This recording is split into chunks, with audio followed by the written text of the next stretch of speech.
नमस्कार बंधुरा आमी एआर एंड आपनारा देखছেন जब कैरियर यूट्यूब चैनल। तो आजकेर এই ভিডিওটিতে আমি ডকইয়ার্ড অ্যাপ্রেন্টিস স্কুলের তরফ থেকে যেটি নেভাল ডকইয়ার্ড মুম্বাই অবস্থিত ডকইয়ার্ড অ্যাপ্রেন্টিস স্কুল থেকে একটি অ্যাপ্রেন্টিসশিপ ট্রেনিংয়ের উপর ভিডিও আমি এই বিষয়ে আপনাদেরকে জানাবো। তো আপনারা একটু মন দিয়ে মনোযোগ সহকারে ভিডিওটি দেখুন। আর ভিডিওটি শুরু করার আগে আমি আপনাদেরকে একটি কথা বলতে চাইছি যে বেশ কয়েকদিন ধরে আমি জব ক্যারিয়ার ইউটিউব চ্যানেলটির ওপর চাকরির বিজ্ঞপ্তি বিষয়ে ভিডিও আপলোড করছি, কিন্তু অনেক বন্ধুরাই আমার এই চ্যানেলটিকে ফলো করছে কিন্তু বা ভিডিও দেখছে, তারা কিন্তু চ্যানেলটিকে সাবস্ক্রাইব করছে না। তো আমি তাদের কাছে একটু রিকোয়েস্ট করব যে তারা যেন এই জব ক্যারিয়ার ইউটিউব চ্যানেলটিকে সাবস্ক্রাইব করেন, কারণ আমিও আপনাদের মতন একজন স্টুডেন্ট। আমিও এখনও পর্যন্ত কোনো কিছু চাকরি করি না বা চাকরি এখনও পাই না। তো আমি একটু সময় বার করে আপনাদেরকে এই বিষয়ে চাকরি জানানোর জন্য এই ধরনের ভিডিও আপলোড করি। ভিডিওটি থেকে যদি কোনো ইনফরমেশান পেয়ে থাকেন বা ভালো লেগে থাকে তাহলে অবশ্যই জব ক্যারিয়ার ইউটিউব চ্যানেলটিকে সাবস্ক্রাইব করুন, এবং এই ধরনের চাকরির বিজ্ঞপ্তি যদি কোনো আপনার বন্ধুরা প্রিপারেশান করে থাকে তাদেরকে অবশ্যই জানাবেন এবং চ্যানেলটিকে অবশ্যই সাবস্ক্রাইব করে রাখবেন। তো ভিডিওটি দেরি না করে শুরু করা যাক। তো আজকের এই ভিডিওটি সম্পূর্ণ একটি অ্যাপ্রেন্টিস ট্রেনিংয়ের বিষয়। এটা কিন্তু কোনো রিক্রুটমেন্ট নয়, তবে অবশ্যই আমি একটা কথা বলতে পারি যে কেউ যদি এই ধরনের অ্যাপ্রেন্টিস ট্রেনিং করে থাকে, পরবর্তী সময়ে এই ধরনের ডকইয়ার্ড নেভাল ডকইয়ার্ডে কোনো রিক্রুটমেন্ট প্রকাশ করে, তাহলে কিন্তু যারা এই সমস্ত অ্যাপ্রেন্টিস করে রয়েছে বা সার্টিফিকেট যাদের কাছে রয়েছে তারাই কিন্তু ওই পোস্টের জন্য সব থেকে আগে বলাটাও ভুল, যারা অ্যাপ্রেন্টিস ট্রেনিং করেছে তাদেরকেই কিন্তু চাকরিটা দেওয়া হবে পরবর্তী সময় যখন ডাইরেক্ট রিক্রুটমেন্ট হবে। তো এই ধরনের অ্যাপ্রেন্টিসশিপ ট্রেনিং অবশ্যই যারা এখন 10th ক্লাস 12 পাস রয়েছে তারা কিন্তু অবশ্যই করতেই পারে। আরও একটি বিষয় যেটা আমি মেনশান করব এখানে, যে যারা অ্যাপ্রেন্টিসশিপকে মনে করে যে অ্যাপ্রেন্টিসশিপ করলে শুধুমাত্র সময় নষ্ট, তা কিন্তু বন্ধুরা একেবারেই নয়। কারণ আমিও এই ধরনের অ্যাপ্রেন্টিসশিপ ট্রেনিংকে এড়িয়ে যেতাম, কিন্তু এখন আমি বুঝতে পারছি যে অ্যাপ্রেন্টিসশিপ ট্রেনিং যদি আমি সেই সময় করতাম তাহলে অবশ্যই কিন্তু আমি এখন যে সমস্ত চাকরির বিজ্ঞপ্তিগুলো বেরোচ্ছে তাদের কিন্তু আমি অ্যাপ্লাই করতে পারতাম। যেমন আমি আপনাদেরকে এক্সাম্পল দিয়েই বলছি, এই বছরে আরআরবি অর্থাৎ রেলওয়ে রিক্রুটমেন্ট বোর্ডের তরফ থেকে যে টেকনিশিয়ানের রিক্রুটমেন্টগুলো বেরিয়েছিল তাতে কিন্তু সব অ্যাপ্রেন্টিসশিপ ট্রেনিং যারা আগে থেকে করে রেখেছিল আইটিআই তাদেরই কিন্তু অ্যাপ্লাই বা সিলেক্টেড করা হচ্ছে। তো অবশ্যই এই ধরনের অ্যাপ্রেন্টিসশিপ ট্রেনিংকে একদম এড়িয়ে না গেলেই ভালো।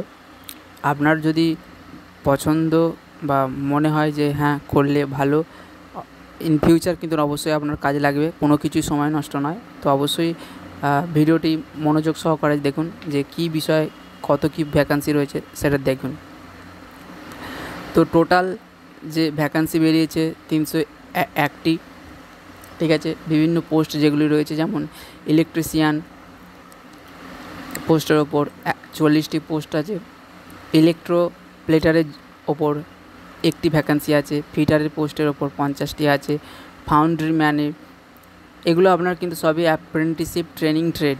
স্পেসিফিক্যালি এইটাই কিন্তু আপনাকে সার্টিফিকেট দেওয়া হবে, ঠিক আছে। এই ধরনের এরকম অনেকগুলি ট্রেড আছে যেগুলো আপনারা পছন্দ অনুযায়ী সিলেক্ট করতে পারেন। এরপর আমি বলবো যে এগুলো কিন্তু আপনার 1 ইয়ারের, যেটা আমি আর একটা কথা বলি, যেগুলো কিন্তু সবই 1 ইয়ারের apprenticeship training. Electrician, electro plater, fitter, foundry man, mechanic, instrument mechanist, MM, TM, painter, pattern maker, pipe fitter, electronics mechanic. ঠিক আছে, 2 ইয়ার্সের যেগুলো ট্রেনিং আছে সেগুলো হচ্ছে rigger and forger and heat treater. এগুলো কিন্তু 2 ইয়ারের অ্যাপ্রেন্টিসশিপ ট্রেনিং। ইলেকট্রিশিয়ান পোস্টে কেউ যদি আবেদন করতে চায় তাহলে কিন্তু তাকে অবশ্যই ITI ইলেকট্রিশিয়ানের উপর একটি সার্টিফিকেট থাকতে হবে।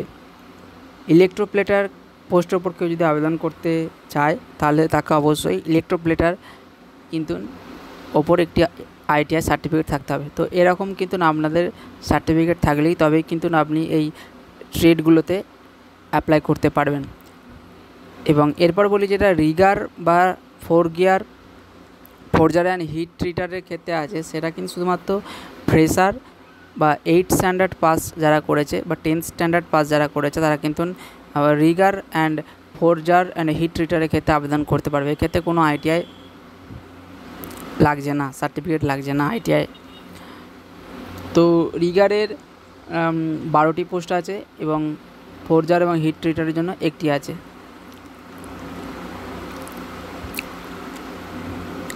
ঠিক আছে,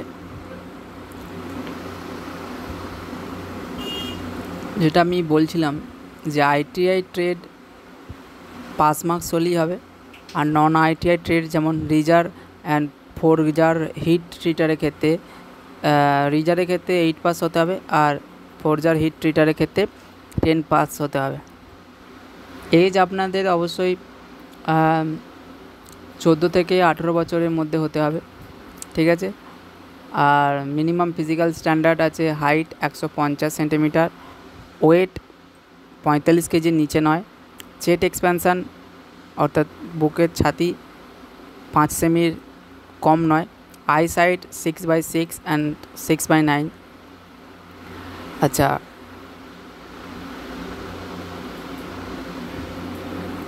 যে সমস্ত ক্যান্ডিডেটরা কোনো ধরনের অ্যাপ্রেন্টিসশিপ ট্রেনিংয়ে এখনও চলছে তারা কিন্তু এই ধরনের অ্যাপ্রেন্টিসশিপ ট্রেনিং কিন্তু অ্যাপ্লাই করতে পারবে না। এখানে লেখাই আছে যে those who are undergone or currently undergoing apprenticeship they are not eligible to apply this post. আপনাদের কিন্তু অ্যাপ্রেন্টিসশিপ চলাকালীন একটি স্টাইপেন্ড দেওয়া হবে, যেটা মিনিমাম এখানে মেনশান করা নেই, তবু আমি বলে রাখি প্রায় 9,000 থেকে 15,000 টাকার মধ্যে আপনার একটা স্টাইপেন্ড মাসিক দেওয়া হয়। সিলেকশান প্রসিডিওর যেটা রয়েছে, প্রিলিমিনারি টেস্ট হবে। আর ITI টেস্টের ক্ষেত্রে যে সমস্ত ক্যান্ডিডেটরা প্রিলিমিনারি টেস্ট সাধারণত যারা ITI করেছে তাদের পাস মার্কস হলেই হবে। আর যে সমস্ত ক্যান্ডিডেটরা নন ITI ট্রেড করবে যেমন রিজার অ্যান্ড ফোরজারের ক্ষেত্রে তাদের মেরিট লিস্টটা 8 স্ট্যান্ডার্ড এবং 10 স্ট্যান্ডার্ডে যে মার্কস পেয়েছে তার বেসিসে পার্সেন্টেজ অনুযায়ী হবে। রিটেন এক্সামটা 1:20 রেশিওতে হবে, অর্থাৎ একটি পোস্টের জন্য 20টি ক্যান্ডিডেটদের কিন্তু ডাকা হবে রিটেন এক্সামে। রিটেন এক্সাম OMR বেসিসে হবে।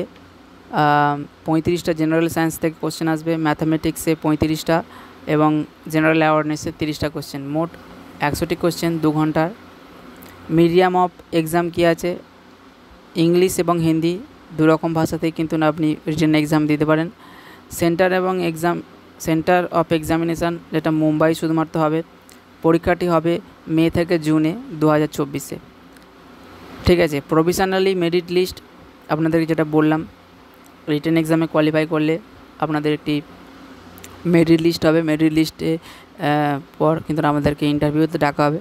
ইন্টারভিউতে সিলেক্টেড হলে ডকুমেন্ট ভেরিফিকেশান হবে সেই দিনকেই, যেটা ম্যাট্রিকুলেশন সার্টিফিকেট আপনাদেরকে অবশ্যই সাথে রাখতে হবে, ITI সার্টিফিকেট সাথে রাখতে হবে, Aadhaar card, caste certificate, PWD certificate, এই ধরনের কিছু যেগুলো আপনার দরকারি সার্টিফিকেট সেগুলো কিন্তু আপনি ইন্টারভিউর সময় কিন্তু অবশ্যই সাথে রাখবেন। যেটা আপনাদের বললাম, ওরাল টেস্টে সাকসেসফুল হলে কিন্তু একটি ডকুমেন্ট ভেরিফিকেশান হবে এবং তার সাথে একটি টেকনিক্যাল স্কিল টেস্ট হবে, যেটা কোয়ালিফাইং নেচারে হবে। ফাইনাল মেরিট লিস্টটা শুধুমাত্র রিটেন এক্সাম এবং ইন্টারভিউর ওপরই নেওয়া হবে, ঠিক আছে। এরপর মেডিকেল টেস্ট করা হয়। আপনারা জেনে থাকবেন যে বিভিন্ন সরকারি চাকরিতে জয়েন করার আগে বা কোনো কিছু অ্যাপ্রেন্টিসশিপ ট্রেনিং করার আগে একটি মেডিকেল টেস্ট করা হয়, যেটা গভর্নমেন্ট হসপিটাল থেকেই করা হবে। সেটা মেনশান করা থাকবে যে কোন হসপিটাল থেকে করাতে হবে। তো এখানে মেনশান করা রয়েছে যে গভর্নমেন্ট হসপিটাল থেকে আপনাদেরকে একটি মেডিকেল এক্সামিনেশান রেজাল্ট আনতে হবে। তো আপনাদেরকে যে ট্রেনিংটা দেওয়া হবে সেটা এই বছরের জুলাই থেকে আগস্টের মধ্যেই কিন্তু স্টার্টিং হবে। ট্রাভেল এক্সপেন্সেস কিন্তু আপনাদের কোনো রিটেন এক্সাম বা ডকুমেন্ট ভেরিফিকেশানে কোনো ট্রাভেল এক্সপেন্সেস যেটা ট্রেনের বা বাসের ছাড় দিয়ে থাকে সেটা কিন্তু এখানে কোনো হেল্প করা হবে না। বোর্ডিং এবং লজিংয়ের ক্ষেত্রে, অর্থাৎ আপনাদের যে রিটেন এক্সাম বা ডকুমেন্ট ভেরিফিকেশানের সময় আপনারা মুম্বাইতে যে যাবেন, কোনো রকম হোটেল বা কোনো রকম স্টে করার যে ফেসিলিটি এখান থেকে কিন্তু আপনাদেরকে কোনো রকমই দেওয়া হবে না। আপনাদের কিন্তু নিজস্বই বোর্ডিং এবং লজিংয়ের দায়িত্ব নিতে হবে। অনলাইন অ্যাপ্লিকেশান যে করবেন, অনলাইন অ্যাপ্লিকেশানে আপনাদের যেটা প্রয়োজন, পাসপোর্ট সাইজ ফটো হোয়াইট ব্যাকগ্রাউন্ডের ওপর, যেটা সাইজ 3.5 থেকে 4.5 সেমি ফটো আপলোড করতে হবে 200 কেবির মধ্যে, জেপিজি ফরম্যাটে বা জেপ্যাক ফরম্যাটে। এসএসসি ম্যাট্রিকুলেশান মার্কশিট, যেটাকে ডেট অফ বার্থ সার্টিফিকেট হিসাবেও গ্রাহ্য করা হয়, অ্যাকসেপ্ট করা হয়। 8% মার্কশিট, যেই পোস্টের ক্ষেত্রে লাগবে। ITI মার্কশিট লাগবে। আর কমিউনিটি সার্টিফিকেট, আপনারা যেটা SC ST OBC যেই কাস্টেই হন না কেন তার কিন্তু সার্টিফিকেট এখানে লাগবে। ফিজিক্যালি যদি ডিসেবিলিটি হয়ে থাকে তার কিন্তু একটি সার্টিফিকেট লাগবে। তো এই ধরনের আধার কার্ড লাগবে আর রিসেন্ট ফটোগ্রাফ লাগবে, ঠিক আছে। আচ্ছা, ক্যান্ডিডেটরা কোন ওয়েবসাইটে আবেদন করতে পারবেন, এখানে লেখা আছে যে registration.ind.in এই ওয়েবসাইটে কিন্তু আপনাদেরকে অ্যাপ্লাই করতে হবে। কোনো রকম ফি কিন্তু এই এক্সামের জন্য নেওয়া হচ্ছে না সমস্ত ক্যান্ডিডেটদের ক্ষেত্রেই। ক্যান্ডিডেটদের ভ্যালিড অ্যাডমিট কার্ড ছাড়া অন্য কোনো উপায় কিন্তু এক্সামিনেশন সেন্টারে নেওয়া হবে না। ভ্যালিড অ্যাডমিট কার্ড এবং তার সাথে colour passport size photograph white ব্যাকগ্রাউন্ডের ওপর এবং আধার কার্ড সাথে রাখবেন। তো এই গেল আজকের সম্পূর্ণ অ্যাপ্রেন্টিসশিপ নেভাল ডকইয়ার্ডের যে বেরিয়েছিল তার ভিতরে সম্পূর্ণ বিষয় কিন্তু আমাদেরকে পড়ে শোনালাম।